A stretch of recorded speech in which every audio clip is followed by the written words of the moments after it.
Good evening, ladies and gentlemen. My name is BrightOps, and welcome back to Monster Camp. It's been a little while, and we're revisiting this game because recently they have unleashed some more character packs to go with it, and I wanted to have a look at what those had to offer. Camp's spooky, the stage of some of our dearest summers. Back then we were young and unafraid. With school far away, everything seemed possible as the sun embraced us on our way to camp. Summer has that distinct power, doesn't it? You live for the days, while the nights inebriate you with possibilities. It's like life could take a turn at every corner. And for us, it did. Let's see. So we had Oz, we've got Mummy, and we now have... Damn it, I know what the name is. It starts with a D, but I can't remember the exact thing. Let's see. With our fire one, we have our little demon boy, and what appears to be a golem. I think that's a golem. Yes. Let's see. For blue, we've got Lightning Woman, the fridge. Oh yeah, oh yes, fridge. I actually unlocked this. You can, with the in-game currency. And let's see, is this a fox? It looks very foxy. Let's see, we also have zombie, squid, and mummy priestess. Well, for this particular run, let's go with... We're gonna go with our little our fox boy. I'm not entirely sure how to pronounce the in-game name for him, but...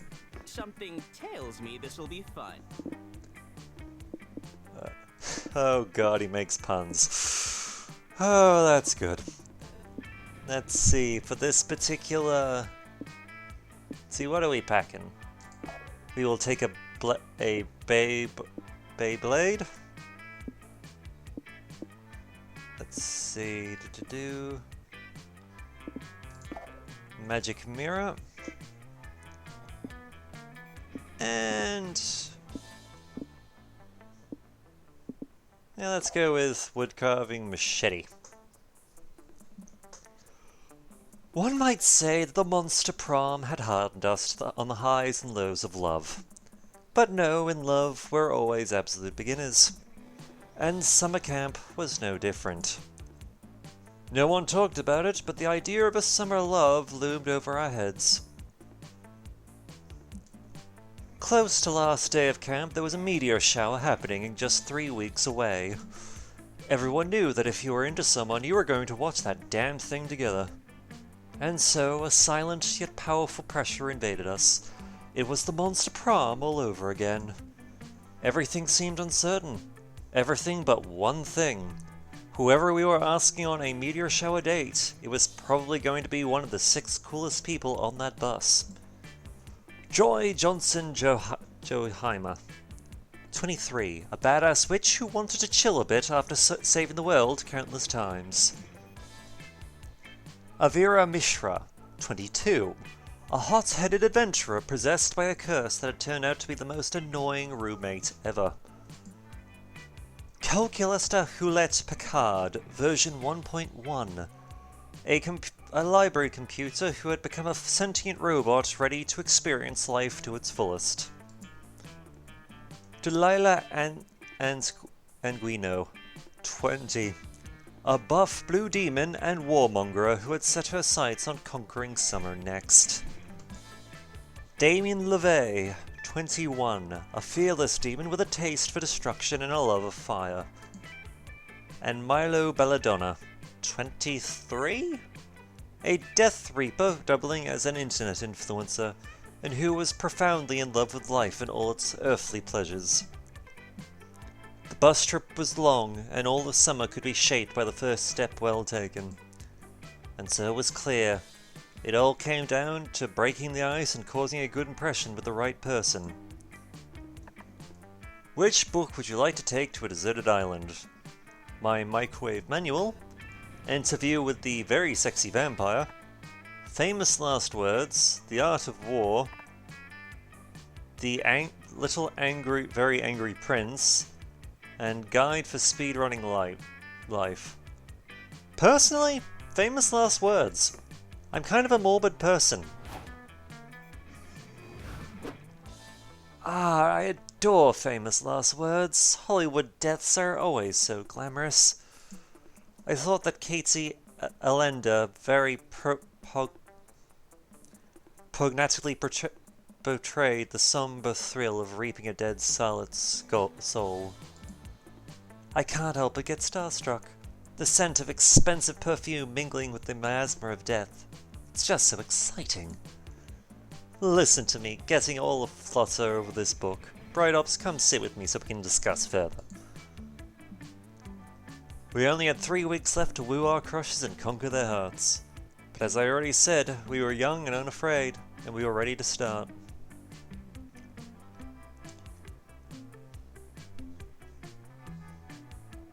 And thus the camp begins.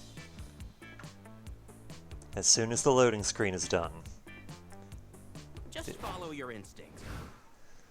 Okay. Rather bold, but otherwise kind of a bit of an all-rounder.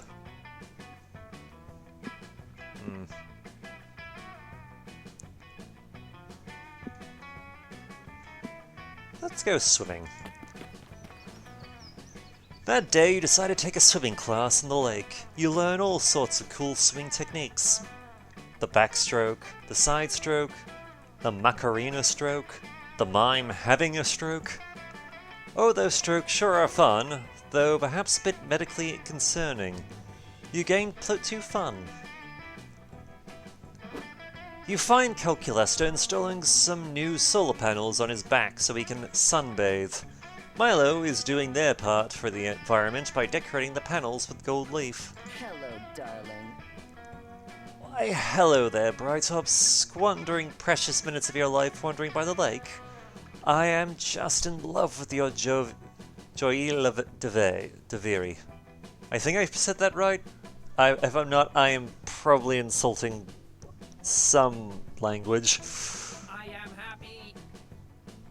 I, too, am happy to see you. You can tell because of the facial expression I am simulating.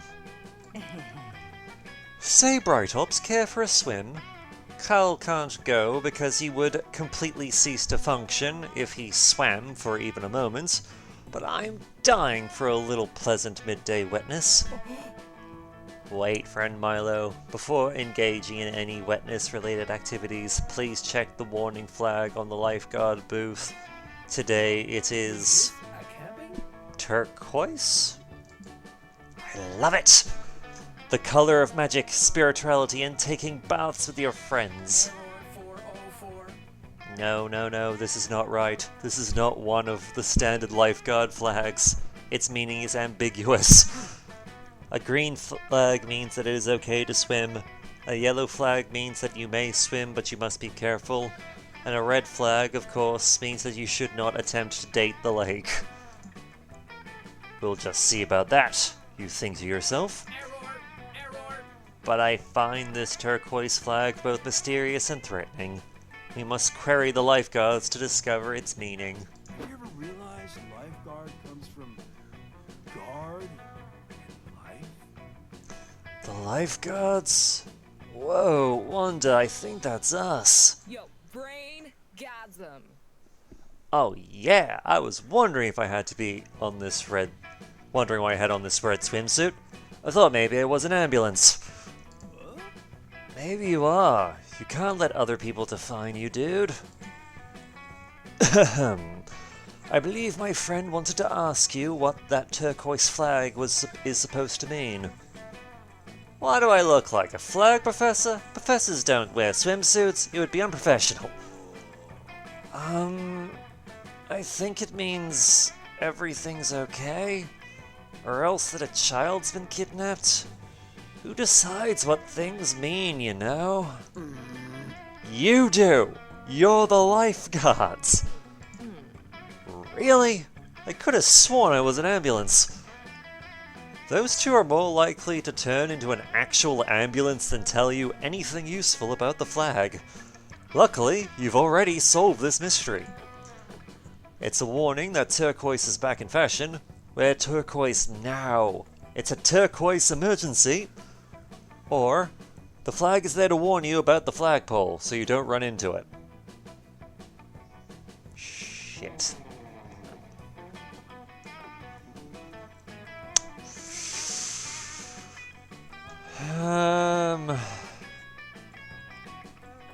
You know what? Follow the heart. Flagpole.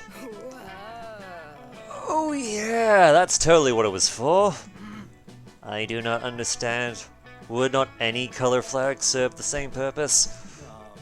No way, Robot Dude. Different flags mean different things. Double red means no swimming. Turquoise means look out, flagpole. But if the flagpole is constantly occupied with the flagpole warning, how do you deliver other warnings? With the warning flagpole over there. Wonder points to another flagpole on the other side of the guardhouse. It's flying a Cretaceous flag. That means the lake is relatively free of crabmen today. But if that pole is for the actual warning flag, what is the purpose of this turquoise flagpole? For holding the turquoise flag. Try to keep up, man. Could you not just remove the pole? No way! Then where would we put the flag? You would not need the flag. That's what we thought too, but then we kept hitting our heads on the pole. This is an opportunity to grow. Ah, such unadulterated stupidity! So few things in life are this pure. You two should be a protected species. Your life is in good hands. We are protected by this flag. It keeps us from hitting our heads on this pole. Toodaloo, darling. Shine on, you idiot diamonds. Shine on. I'm going to hit the lake while there's still enough light to make us glisten. I am happy. And I shall spend the next several hours struggling to pervade the illogic of the preceding conversation. It is one of my favorite pastimes. As for you do whichever thing gets you close to the person you like, because you have no personality of your own. What you do have, though, is 2 creativity and 1 fun. Good God. So, where are we feeling today? I love this game. I really do. Alrighty, what are we gonna do?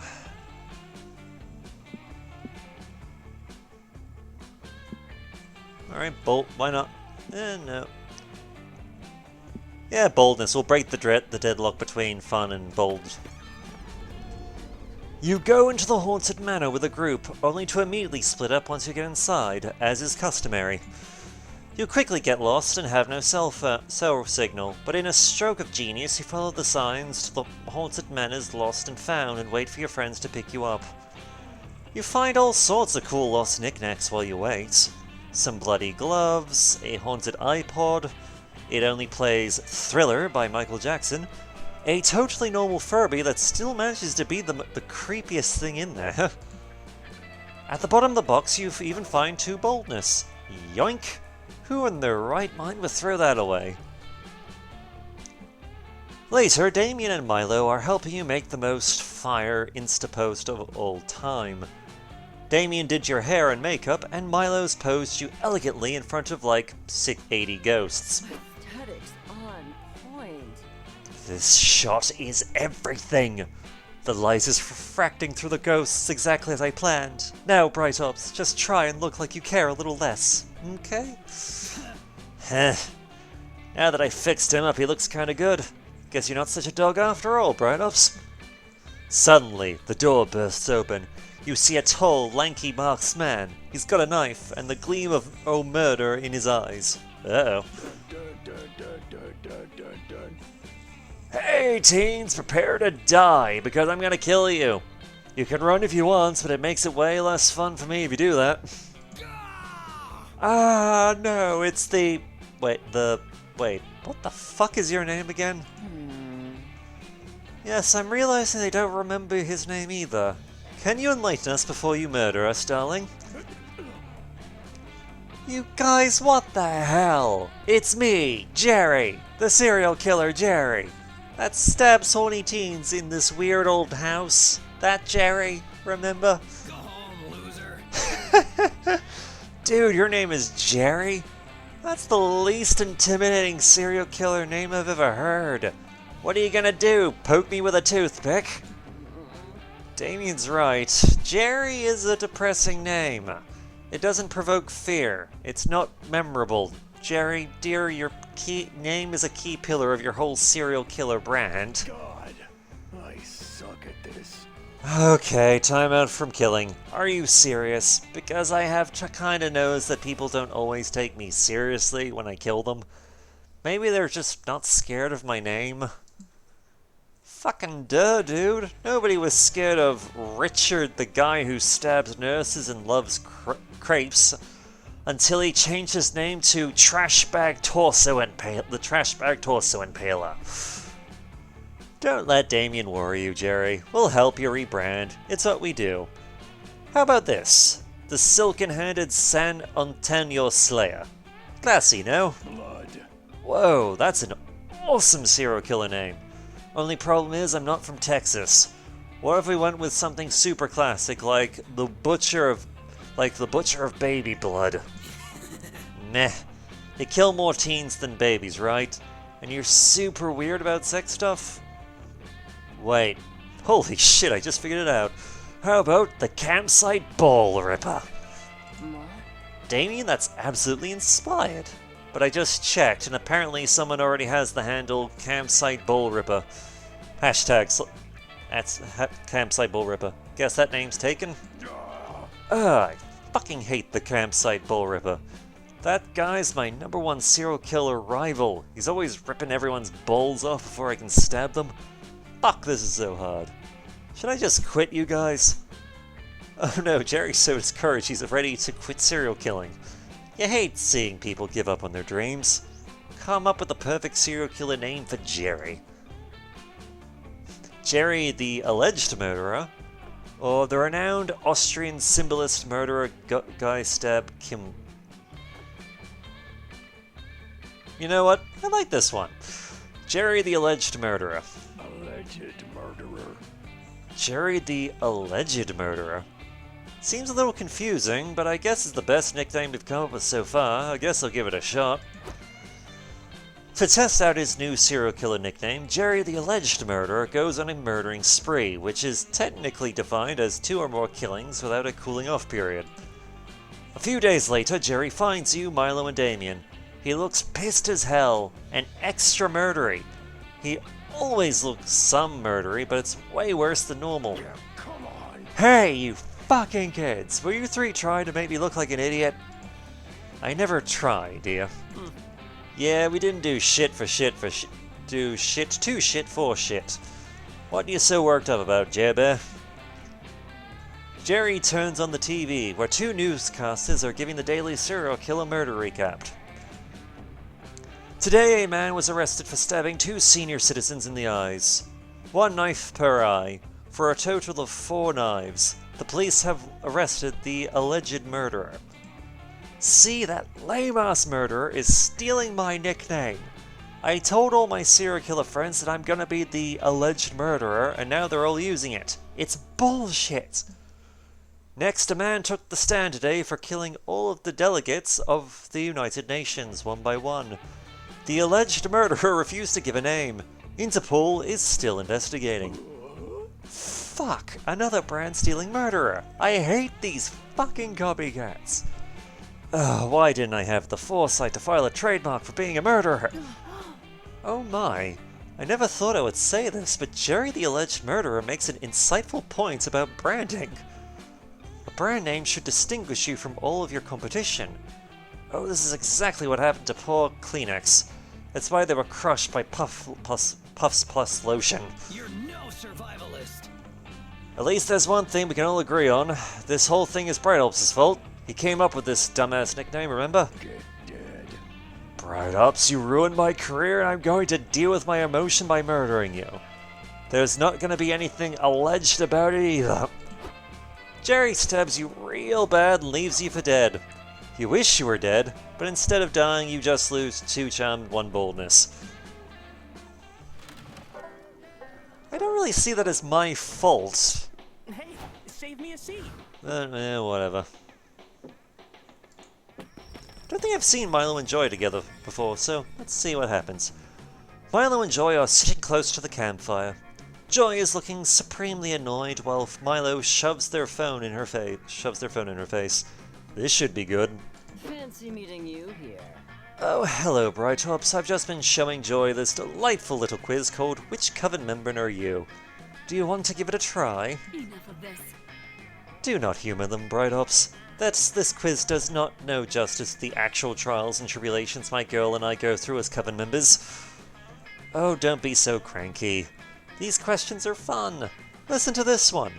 If you were a flavor of ice cream, which would you be? Aesthetics on point. Answer choices are black licorice, birthday cake, tiramisu, and vanilla. Well, I'm definitely a black licorice. So dark and mysterious, but so sweet. But what does ice cream have to do with saving the world? This is all bullshit. Who knows? Maybe you could have a frozen dessert emergency. We all scream for ice cream. Okay, last question. What's your idea of a perfect first date? I think I'll choose a long romantic walk on the beach. It's a classic for a reason. The results are in. Are you ready? I don't care. Hashtag Oh, I got Joy Jemison Jeheimer. Oh, that makes so much sense. I'm such a joy. What? No way. I'm Joy Johnson Jeheimer. There can only be one. The proof is in the pudding, darling. The pudding being magiquiz.com. Do you want to try? You know what? Fine. I'll take your quiz to prove that it's dumb and predictable and... This cannot be for real. Wait, I got faith? Oh my god, that makes so much sense. You're a total faith. No, I'm not. I'm literally, actually Joy. Well, maybe physically, but in your soul you are a complete faith. You wear lots of black, you like animals and saving the world. It makes perfect sense. Just because Faith and I have some overlapping personality traits doesn't mean that we're the same. Youch. You should probably step in and resolve this argument before Joy explodes everyone's eardrums. Is she a Faith or not? Convince Milo this quiz is part of an evil plot to undermine the Coven through identity crisis. Because of this, it is officially problematic. Teach Joy the importance of self-importance and help her embrace her inner faith. Self-acceptance, sorry. Yeah, self-acceptance. Let's go with it. What? But that's not the point. I don't have this self-esteem issue. I'm just not Faith. Never stop being you. Oh, Joy, you don't need to hide your true self from us. Brightops is right. We'll love you no matter what Coven member you are. That's not up for debate. I'm not Faith. That's literally all there is to it. Joy, sweetheart, don't fight it. This quiz is helping all of us reach into the depths of our souls and understand who we truly are. Personally, I near exclusively use social media quizzes to learn important things about myself, so I can attest to its helpfulness. You're in a safe place. Are you sure that's healthy? Of course! For instance, the Myers-Briggs test helped me understand that I'm a debater, and the What the hell is a debater quiz helped me understand what a debater is. And let's not forget the Let's Reveal Your Kardashian Sona quiz. It helped me really get in touch with my inner Courtney. When life closes So you on see, you, it's true that you're not actually Faith, but maybe the real Faith was inside you all along. I need a break. I'm leaving. Oh well, sometimes self-discovery is a long, winding road. At least we helped push her in the right direction. Magnificent. Ooh, Bright Ops, look what BuzzFeed just uploaded. These 5 questions will reveal your spirit pasta dish. I hope I'm rigatoni. I'm probably saying that wrong. Wait, which sauce pairs best with rigatoni again? You better Google it real quick so you can flub the questions and end up as Milo's soulmate. It just shows that true love is possible, all through the power of impartial personality quizzes. And now we get the drink. Weekend arrives, and so it's time to visit John, the small magical Latino cat. Look who's here! Really, I don't know who in their right mind would take such a risk to visit my bar. I guess you have more thirst than common sense. Anyway, get ready to party.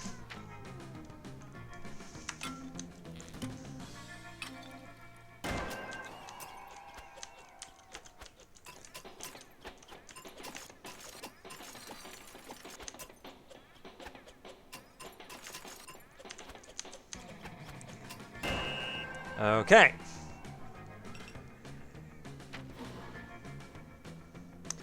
We got a flask, Genie.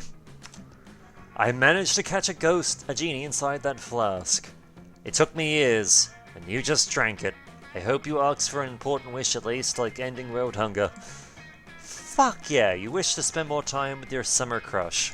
I shouldn't, but I will. Hope you can stomach that. Happy trails.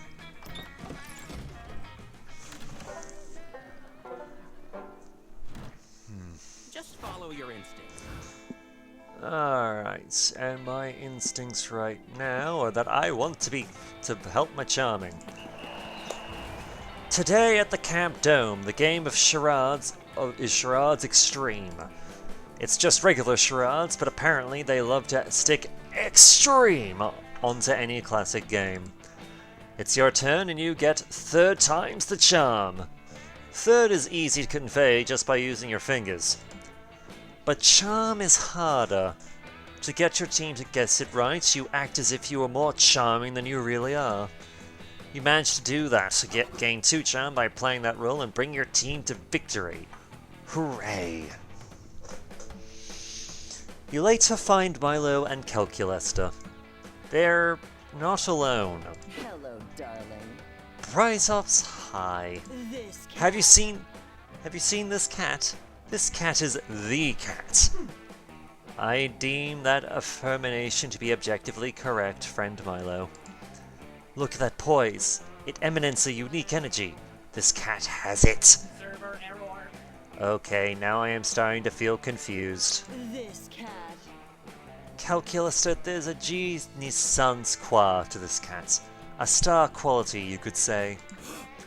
A star quality. Does that mean this cat shares qualities with the celestial bodies which surrounds our puny planet? Or does that mean this cat is made of dust and gas? No, silly goose. It means this cat was born to be big. It's wonderful and people would love to bask in all of its beauty. Ah, I see. You're trending, darling. I will start its legend by creating an IG account for it. Let me think. How about this cat is the cat? Ah, perfect. While you are all blabbering about this quite normal cat, a random camper who's not deserving of their own name passes by. When they see the cat, they pet the cat and call it silly names. See? People just cannot take their hands off this wonderful cat. Another camper passes by and also pets the cat. Ah, look at you with your funny face. Who are you? Who are you? You're Chester Chunk. What a chunky, handsome gentleman you are, Chester Chunk. The cat meows. The camper leaves, continuing with their life. Oh no, Calculester, don't you see what's happening? Several people have stopped to pet the cat and call it silly names. The cat meows again. No, look at the cat. Look how much distress he's in. It is clear. The cat's popularity is skyrocketing, as was expected, and so the dangers of stardom are starting to arise. This is called a parasocial relationship, Cal. Let me explain. When someone like this cat becomes a media superstar, an audience grows with them. This is beautiful, fans are lovely, but sometimes a parasocial relationship is created, in which the members of the audience develop this one-sided relationship, as if they know the celebrity personally. It's tricky, because we influencers tend to make our communication feel personal, and it's true that over time you feel a connection with the audience, as a collective. But when a singular fan does this, it has its issues. Firstly, it hurts the fan because there are always dangers in developing these illusions of intimacy and friendship, especially if it takes the place of real relationships. But it also creates problems for the influencer. Sometimes the fan will contact or interact with them, pushed by these illusions of friendship. Oh, how tragic. And because of course that intimacy is not real, it can become strange and stressful for the star.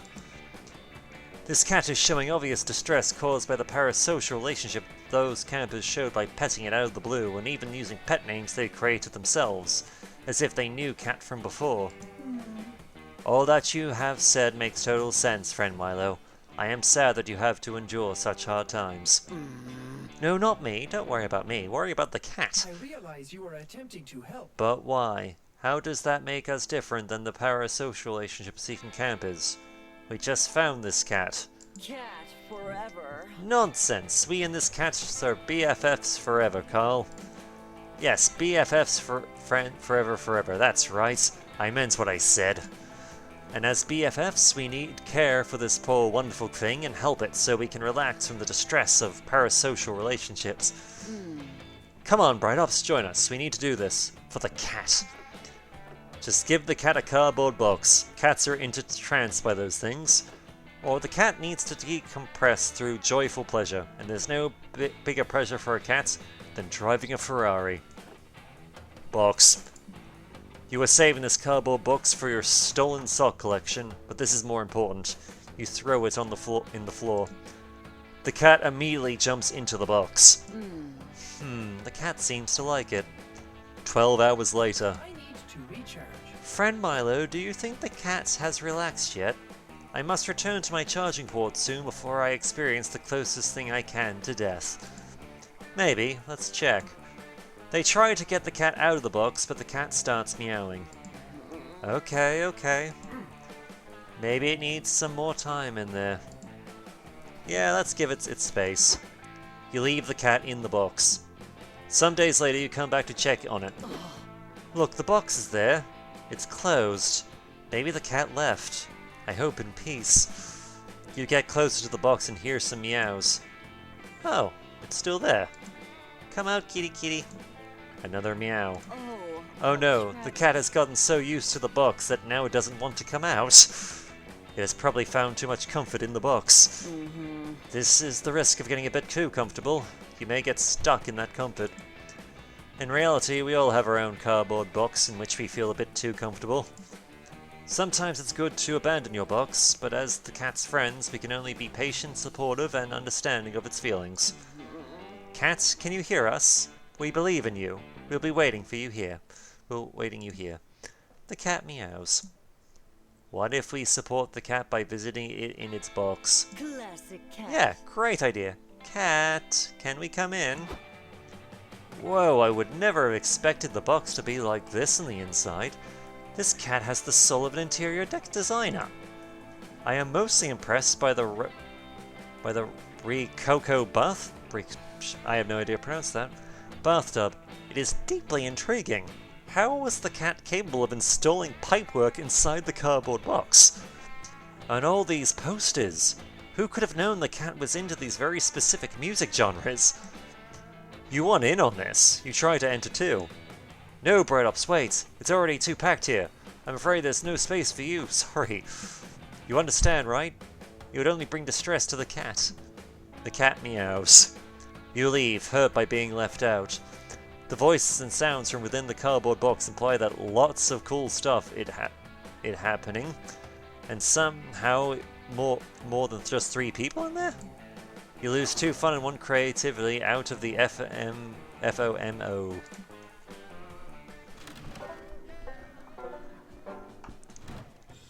So, Where are we feeling today?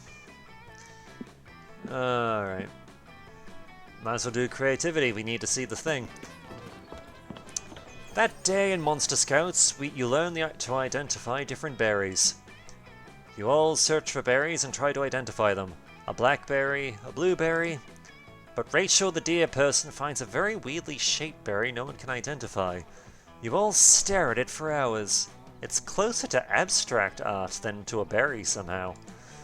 It's a true think piece. It forces you to reflect on berry inequality, and although there are no easy answers to the questions it poses, you all gain two creativity from the experience. You duck into another of Coach's safety lectures so that you can sit behind your friends and smell their hair. Hello, my beloved scouts. Pop quiz, everybody! Suppose you're trapped in the woods during a forest fire. How do you survive? Level up, loser.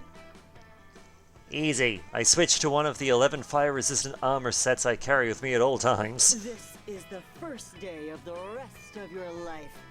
Why survive when you can thrive? I'd invite some friends and organize a fire tasting. I would run out of the woods, like, away from the fire. You're not getting a badge for this. Nice try, Joy, but fire's vision is based on movement. You'll lead it right to you. Enough of this. What? Fire can't see. Not as long as you stand perfectly still. Boring. I don't mean to complain, Coach, but none of these survival scenarios seem particularly relevant to me, an ancient curse that can't die. Got any better ones? Don't worry, Hex, I've got one that's sure to be relevant to all of you. Okay, let's say, hypothetically, that it's the year 3000 and Chuck E. Cheese Entertainment has supplanted all the world's governments. Ooh, yeah. I'm listening. Chuck E. Cheese himself has not been seen in person for years. He communicates with the populace through ever-present screens and watches them with the camera eyes of a million animatronic servants. Pizza has become the world's dominant religion, and children are forced to work in the fun mines, harvesting tickets from rigged arcade machines to trade for food and shelter. You're being tracked by Munch Makes Believe Band, an arm of the Chuck Cheesian secret police, because today is your birthday and they want to sing to you. What do you do? Not happening. This is somehow even dumber than the fire thing. I'm leaving. That's not a very scout thing to do. Really, Joy? You're gonna leave all these hypothetical people to die? Come on, Joy. Say yes to hypothetical life. It will amuse me. Joy's conflicted. Milo's in it for the lulz, and Evera's in it for the XP. But none of them have any idea how to solve this, so it's up to you to suggest a solution. Unity is strength. Pool everyone's tickets together to buy the revolutionary giraffe plush. If the world is one big fast food restaurant, there's only one solution. Release the Kraken. Release the Karen. Release the Karen. Yeah, this would do it. You would release the Karen against me? You're mad. You're all mad. Bright ups don't do this. No force in the world can control a Karen. Her white privilege is too strong. Ugh. What good is defeating the Chuck E. Cheesian Empire if in the process we become the very thing we hate? We are totally winning our lane. Don't listen to these nerds. Trafficking with occult powers to help me kill stuff is basically all I do. Oh, you're not going to kill the Chuck E. Cheesian Empire, you tell her. You're going to ask to speak to its manager. You describe the necessary rituals, the sprinkling of essential oils, the offerings of Botex injections and compliments, the sacrifice of a live millennial. Okay, the ritual is complete. Roll to summon Karen. You whip out your survival dice and roll a natural 20. Coach opens his survival handbook and finds the appropriate page. Karen is summoned. She deals 2d6 morale damage to everyone unlucky enough to interact with her. She is immune to frost, lightning, and reasonable debate. She tells Chuck E. Cheese that his pizza is cold and she shouldn't have to pay for it. Critical hit. Chuck realizes that all he has ever wanted to do was bring joy to children. Their animatronic pizza dystopia was just an unfortunate side effect. As Charles Entertainment Cheese walks away from the burning ruins of his former empire, he realizes that today is a birthday. The birthday of a new world. You've earned a The end. You survived, and to celebrate, I got you all cold, greasy pizza. Did somebody say pizza? My favorite kind. You're killing it. Hey, Bright-Ups, it was pretty hot how you roleplayed summoning a dark entity you could barely control. Nice work. I underestimated you. This situation was too stupid for me to even comprehend, which is why I'm grateful we had a true idiot like you on our side, Bright-Ups. You guys seen any loot around here? Fuck the pizza, where's my XP? Where's my XP? You write a zillion XP on the pizza receipt and give it to Avira. Everyone's happy, you gain 2 smarts and 1 food. 1 fun. Yeah. Hey, save me a seat. Okay, they're together again. You're intrigued by the sight of Milo forcing an unenthusiastic Joy to try on a series of costumes and wigs. Luckily, she rips them all off before you sit down, or else would have to actually show you out of that. Okay, fine. I see you're not that interested in shallow fashionista Joy, but I have a lot of other ideas for your new brand. Hashtag What about slow. hardboiled private investigator Joy? Or manic pixie dream girl Joy? Or sassy divorcee Joy? Oh, that last one just gives me chills. Not happening. Those are all dumb. Also, in order to be a divorcee, shouldn't I have already been married? Good point. Wait, your wedding could be the plot of episode 1.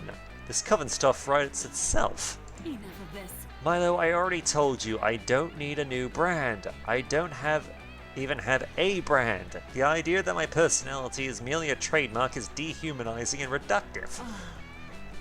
Joy, you're taking this too personally. Of course, personalities are complex and beautiful, but everybody still needs their own brand. You more so than anybody. Every season of the Coven requires some fresh renewal or adaptation in order to keep audiences interested. Think of it as character growth. I would rather think of it as pass. Come on, it already makes sense. Just look at all the different brands you've had in past seasons. Like what?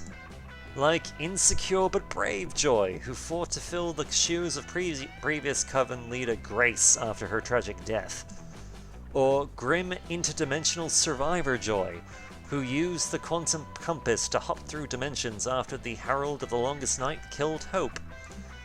Or my personal favourite, stoic heartbroken Joy, who was forced to move on after Liam disappeared in episode 9 until you two properly broke up on good terms. Okay, that was not bad. Wow, you're a pretty big Coven fan, aren't you? This is an opportunity to grow. I dabble on some forums, which is why you should trust me with your next brand transformation. I know Joy Johnson Jaheim better than you do.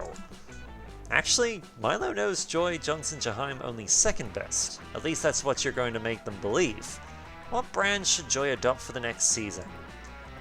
Relaxed and left alone by Milo Joy, or exuberant salsa champion Joy? You're killing it. That sounds fabulous. What? That makes no sense at all. I'm a force of light and good in the world. My brand doesn't include dancing, which is what will make it so unexpected. Salsa is such a spicy, vibrant variety of dance. It would be the perfect obstacle for the normally doom and gloom Joy to overcome. Hey, just because I wear a lot of black and sing in a screamo band and constantly worry that the world is about to end does not mean I'm doom and gloom. Oh my goddess, maybe it does. We should get you a salsa costume right away. I'll get my edible arrangements guy to make you a fruit hat before you can even say arriba. This cannot be for real. No, Milo, I'm serious. I cannot and do not want to dance. Never stop. Oh, being push, you. don't be silly. You can dance. Remember what the esteemed Bob Ross always said? Talent is a pursued interest. Anything you can practice, you can do. I do understand we're on a time crunch, though. Showbiz waits for no one. I'll sign us up for salsa classes immediately. Tell me, who sounds like the more competent teacher to you? Camilla Crazy Feet Fernandez or Loco Lorenzi and the Salsa Suite? Bye. Goodbye. Bye, darling. Hey, great idea, Joy. Divide and conquer. You go start practicing your steps in your twirls, and I'll make headway on the costume. You stay here and work with me, Bright Ops, since this was your brilliant idea. Tell me, do you envision Joy wearing a blood orange mini dress or a bearded burlette? Well, you can certainly envision one undead hottie wearing those outfits, but it isn't Joy. This is giving you lots of ideas for a sexy deal. Why am I am just insulting so many people right now. You spend the evening helping Milo brainstorm salsa Joy ideas. It's not gonna go anywhere, of course, but when has that ever been the point? And we shall use our skills. Against your better judgment, you decide to visit John this weekend. Just in time. I just prepared a batch of drinks. I have no idea what they do. They could make you immortal or turn your blood into mayonnaise. You know, wizard in training. Drink at your own risk. But if you made up your mind, get ready. Let the madness begin.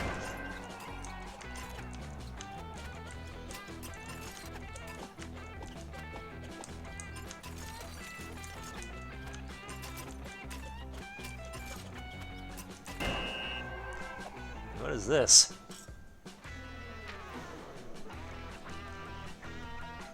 We got a Manhattan. Ha!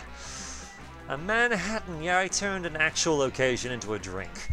It's so fucking concentrated that everyone has the opportunity to gain one extra stat point at every location. You'll be one with locations. That's strong. This is the part where I leave before you puke all over me. I chow.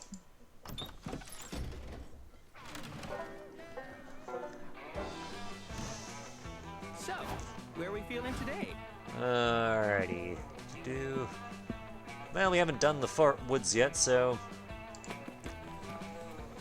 That day you go on a hiking trip with a bunch of random campers. You live some weird adventures and share personal stories and secrets. You don't know their names, and they don't seem to have their own character models, but they reveal to you they're part of a different game, a survival resource managing one. It turns out they cannot perceive your character model. You go to the same camp, yet you're part of different games. This is deeply strange, and makes you reflect so much about your own existence that you gain 3 smarts out of it.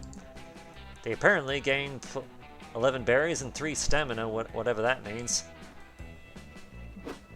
Huge news! Milo has agreed to let you and Calculesta follow them around for the afternoon. Cal wants Milo to teach him how to truly enjoy life. You're just really into Milo and or Cal. Milo Belladonna, here at last. Ah, I adore the woods. Don't they make you want to meander a little?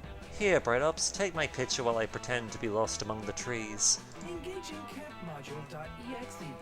Milo, it has been so helpful to observe your behavior. Based off your observations, in order to better enjoy life, I need to manda spontaneously roughly 833% more often. Suddenly, a terrifying old lady jumps out from behind a tree. Shit, it's the Baba Yaga, the witch who lives in the woods and complains a lot. Wah! I have caught you, naughty children. Look at you, you little rats. Just wandering left and right like you own the place. Are these woods your house or something? Oh, what a good question. I hope, in a way, all beautiful places feel like home to me. So yes, this forest is our house, metaphorically. Wait, so you naughty children actually do live in the woods? Since I also live in the woods, that technically makes us neighbors. And since we're neighbors, it's your duty to cat sit for me while I'm on vacation. I'm going to a convention for child-eating enthusiasts, and someone must care for Mr. Beanzo. The Baba Yaga pulls a big, fluffy cat out of her sleeve and hands it to Calculesta. Well, I am programmed to be a friendly neighbor. Just to confirm that this task is within my capabilities, how long will you be gone? Wah, who knows? It could be 2 hours or 2 years. Goodbye, naughty children. The Baba Yaga throws a smoke bomb on the ground, and when it clears, she's gone, and Calculester is still holding Mr. Beanzo. You're cat-sitting now, baby. What do you want, my I find this series of events very stressful. Cats are such enigmatic life forms. I barely have any knowledge on how to care for them. Am I holding Mr. Beanzo correctly? Oh, don't worry, your little metal head. Cats are easy to take care of. We just need to... respect the cat's emotions. Be good listeners and never go to bed angry, obviously. Milo, I just ran that statement through my meaning detection algorithm and it's returning numerous errors. Can you clarify how to properly take care of Mr. Beanzo? Fine, you caught me. I don't know anything about cats, besides the fact that they drive huge views to video content. But I have no idea how to keep them alive or whatever. Milo and Calcusta both turn to you, hoping that you'll have some knowledge that will help here. But hey, you didn't even know what a cat looks like until very recently. Suddenly, Mr. Bonzo starts meowing over and over again. What the hell? Oh, poor little Mr. Bonzo. He must be hungry or angry? Or maybe he's depressed? Is it... I don't know how to pronounce that. What do we do? Oh, Mr. Bonzo. Shit, you're out of time. Make up your mind quick. What the fuck does this cat want? Mr. Bonzo is meowing to assert his dominance. We must show the cat that we recognize its authority as alpha. Bow to Mr. Bonzo. Mr. Bonzo just wants what all cats want. To drive a... You know what? Yeah, this seems pretty right with cats. OMG, Bright Ops is obviously correct. Mr. Bonzo is demanding that we make him our god. Let's supplicate ourselves to him immediately. Oh, okay. In order to show Mr. Bonzo his obvious supremacy over me, I will, continue to hold him in a comfortable position. And I, Milo, shall write a poem for this cat. It will be a spoken poem, and it will be so beautiful that Mr. Bonzo's name will be forever painted across the pages of history. On the spot, Milo improvises a poem about how cute Mr. Bonzo's paws are. It's the most emotionally moving poem of all time, and you're different after hearing it. I am still confused as to the overall function of poetry, but that was amazing. However, Mr. Bonzo is still meowing. Bright Ops? You attempt to demonstrate your subservience to Mr. Bonzo by laying on the ground, rolling onto your back, and exposing your soft underbelly. He's still meowing. It wasn't enough, Bright Ops. Do something else. Something more degrading. You give Mr. Bonzo control over all your bank accounts and email passwords. What do you want, my cat friend? Mr. Bonzo seems to be unsatisfied. Please, Bright Ops, adequately supplicate yourself. I worry this cat will soon die from over-meowing. Fuck! At this point, he'll do anything to show this cat that it's in control of your life. You give Mr. Bonzo the shirt off your back. You tell him all your darkest secrets. And finally, this fucking cat stops meowing, but only after you got an I'm Mr. Bonzo's biggest fan tattoo. Children, I have returned from my convention. I ate several naughty children and even a naughty toddler. Now give Mr. Bonzo back to the Baba Yaga, or else. I'll cook you into a pie for a post-convention snack. Holy shit, that was emotionally demoralizing. But at least you're done cat sitting now and you can hang out with your hot friends again. Lameness detected. How odd. Bright Ops, after watching you demean yourself in front of that cat, I am perceiving you as much less appealing. I can't be seen with Huh. you. Me too. I think it's just Bright Ops' fundamental lack of dignity, you know? Let's get out of here, Carl. Oh no, yet again, Mr. Bonzo has outsmarted you at every turn. You tremble in fear of his mighty feline authority, and lose 2 spots in one. God damn it, I just have no luck with this damn cat. So, where are we feeling today? Alrighty. You're in the lake, sunbathing. It's kind of relaxing, but hella boring. What's the issue? Have you lost your ability to have some fun unless you're playing video games or partying in wild raves? No, you see the problem now. You didn't put on sunscreen, but fun screen, which has a fun protection factor of 50. You wash the fun screen away with some water and put on some sunscreen. There you go. You prevent some sunburn and gain 3 fun. Later, you're super excited. You found a package of weird cookies by your tent and you're about to dig in. Fuck yeah, cookies. Fancy meeting you here. Well, well, if it isn't Bright Ops, put down those dog treats, darling. I need your assistance with a job. Help me out and I promise I'll make it worth your while. Milo just saved you from eating literal dog food, so you figure you owe them one. And besides, you'll do anything for this sexy Reaper. You agree to help with the gig. Milo leads you to a corpse with a soul floating over it. Wow, you guess souls are just like glowing balls that float? And people can just see them? Good to know. Hello, hello. Ah, aren't you an adorable little soul? Hello, hello, dear. My name is Milo. I'm Death, obviously.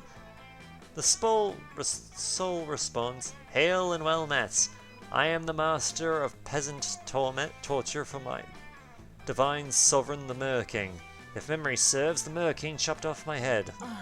Yep, you're super dead. I'm here to take you to the afterlife. Aren't you a lucky soul, You could have ended up with one of the less fashionable Reapers. I suppose I just never thought that my life would be cut short so soon. And the circumstances of my death. So tragic, so murderous, so headless. I shall tell you both the tale. One night, the Mer King suffered a strange, violent attack on his life. He thought the attack was a coup, orchestrated by his small council. Huh, a coup. The Mer King? This all is sounding strangely familiar. Keep going, darling, I'm officially curious. And thus the Mer King killed us all in a blind rage. But I saw the attack with my own eyes. 'Twas no coup. Rather, it was an attack committed by a strange hot ghost and some kind of hairy dog man. The ghost and the dog snuck into the Mer King's chamber and glued a single gold coin to his floor. The Mer King bent down to pick up the coin, but he couldn't grasp it. He looked quite the dunce, I assure you. And while he was struggling to pick up the coin, the ghost dropped an anvil on his head. The nerve! Oh wow, yes, what a tragic, horrible, violent prank. I mean, attack. What mischievous fiends. But despite the tragedy of my death, I see now what a precious gift life has been. I only wish that I had lived it more fully, more boisterously. Life is a gift. So true. Babe, I love your attitude. It's so rare to meet a soul that appreciates life. After all, life is like a river, and we're all just paper lanterns floating along it. Truly, look, I even made a bucket list containing the 246 things I wanted to do before I died. What a tragedy that I did not complete even a single item from this list. Oh, darling, really? Not even a single item? I really shouldn't do this, but I'm such a natural empath I can't resist. I'm going to bend the rules just this once. Before I take you to the afterlife, you can pick one item off your list, and Bright Ops and I will help you complete it. Ah, thank you. Thank you, gorgeous and elegant angel of death. But, oh, which shall I choose? Which? You take a look at the bucket list, and you see it. The perfect bucket list item to finish off this reaping gig and impress Milo while you're at it. Suggested, baby. You gotta go meta here. Choose bucket list item 122. Cross something off my bucket list. There's only one thing on this list worth doing. Pick bucket list 46. Become immortal. Yeah, let's... Yeah, we're reaping the soul, so... actually, that's very doable. If I understand the logic correctly, that we could just cross this item off the list. The snake eats itself. You grab a pencil and you're ready to officially cross this item off the bucket list. When you realize the list is fucking laminated. Your pencil is useless. Ah, right, I probably should have mentioned the lamination. I told you that I served the Mer King, right? I lived most of my life underwater, so I had to laminate the list. Also, check out bucket list 211. Get my scuba license. I laminated the list so it'd be ready for scuba. I always figured I would start with the bucket list item 21. Create the first pencil that can write on plastic. Maybe we could do that one together. That's completely uninspired and cliche, but it's literally the one item on this list we can cross off. I suppose we're stuck with it. You, Milo, and the Soul spent several excruciating hours trying to create a pencil that will work on laminated paper. You immediately suggest just using a pen, but Milo and the Soul both insist that would be cheating. Creating a plastic-compatible pencil is both boring and dangerous. You spend hours on the phone with production vendors and breathe in a lot of off-market lead samples. And it doesn't even work. All your prototypes fail to write on the laminated paper. 2 of your prototypes explode, showering you with pencil shrapnel. I have a thing, so... Not that this isn't super fun, but I'm going to leave. I promised my followers I would live stream proper table occurring techniques this afternoon. So obviously that's that's my priority. Bye, darling. But Ops, this whole thing is your fault, so I assume you'll go ahead and finish this gig for me, right, hon? Milo leaves. You spend the rest of the day trying to create this stupid plastic-compatible pencil for this annoying soul. You fail. It's okay, the soul says. I'll take myself to the afterlife, and once I'm there, I'll just curse you and all of your descendants. Shit. The soul curses you, and you lose 3 boldness. It's like the 5th curse on your descendants. At this point, you probably shouldn't have any kids. A new day, a new adventure. Well, let's try. We'll see what happens. A new day, a new adventure. You finally gathered the courage to ask your beloved to watch the meteor shower with you. The 2 of us, a summer fling. What a novel idea. But I think I have had an even better idea. What if I run a poll to see what my fans think before I respond? Okay, setting it up. Great, now we just wait for the people start voting. Hashtag And, 43,277 people voted don't date bride-ups, which is kind of impressive in 5 minutes. 322 people voted, is this a joke? Please, please, for all that is sacred, don't date bride-ups. That one is very intriguing, since that wasn't even an option. Then there's 2 votes for yes, date him. One is, of course, your vote, and the other is from someone called Milo Forever 4423. No, wait. No. Oh, no, wait. Milo Forever 4423 just DM'd me. Milo, wait. That was my cat who was walking over my phone. Please don't date bride-ups. If you do, because of this vote, I would never forgive myself. Sorry, not sorry. Oh, well, the people have spoken. You're such a swipe left, darling. Although being brutally rejected, you move on and focus on becoming a renowned cardiologist. But your family never approves. Every time you gather for family dinners, your mother showers you in disappointment, and your dad mentions how he never wanted a nerd doctor for a child, but a cool person who fucks. They disown you and make Kenny the main inheritor of the family fortune. Kenny is not even your brother. He's just a very cool dude your dad met at the supermarket. Kenny totally fucks. Well, that happened.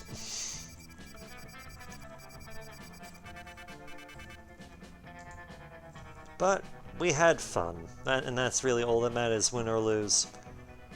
Before we knew it, those weeks were gone. It felt like a hot minute, and it felt like an entire lifetime.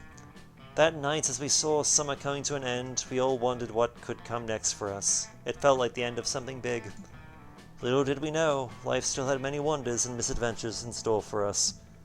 Now I'm older, and I can see it, how those years became the foundation of the mythology of our lives. Broken hearts turned tragedies sung for centuries, wild nights became epics treasured forever. Every kiss and every laugh is now a constellation we'll always find while gazing into the starry nights, no matter how many years go by. Even today I can still close my eyes and I'm there, on that last summer night, feeling like I was just starting to live life. With all my friends around that campfire, so young and unafraid, and so ready to start. Welcome to a streamer version of the credit song. Thanks for playing Monster Camp. What did you like the most about it? Will you review it? I am the bringer of a message just for you. Oh, live streamers of the world, I was committed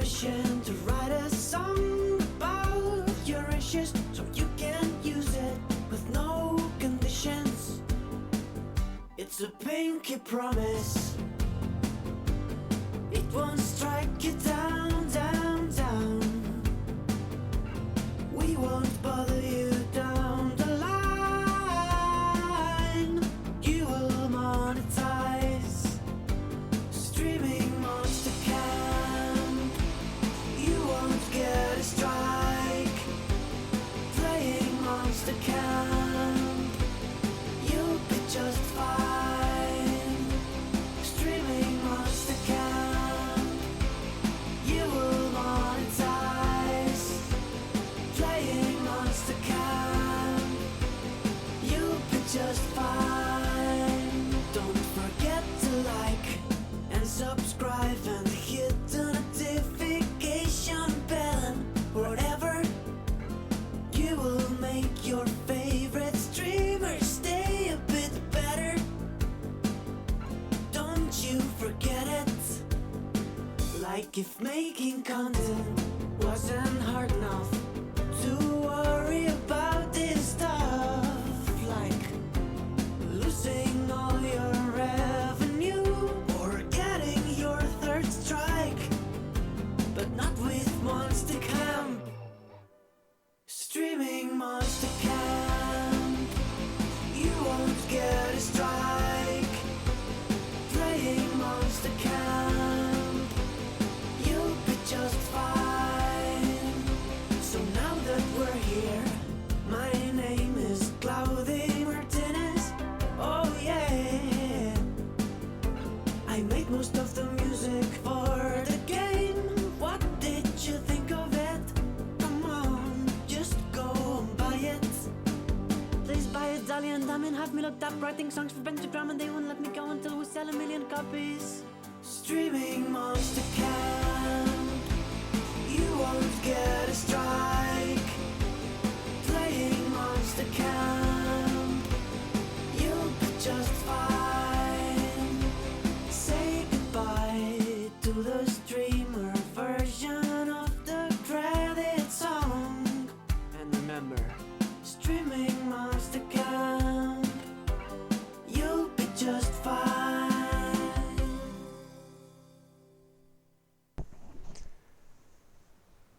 And with that amazing song, I will leave you here. Take care, everyone. My name is Bright Ops. I look forward to hearing from you.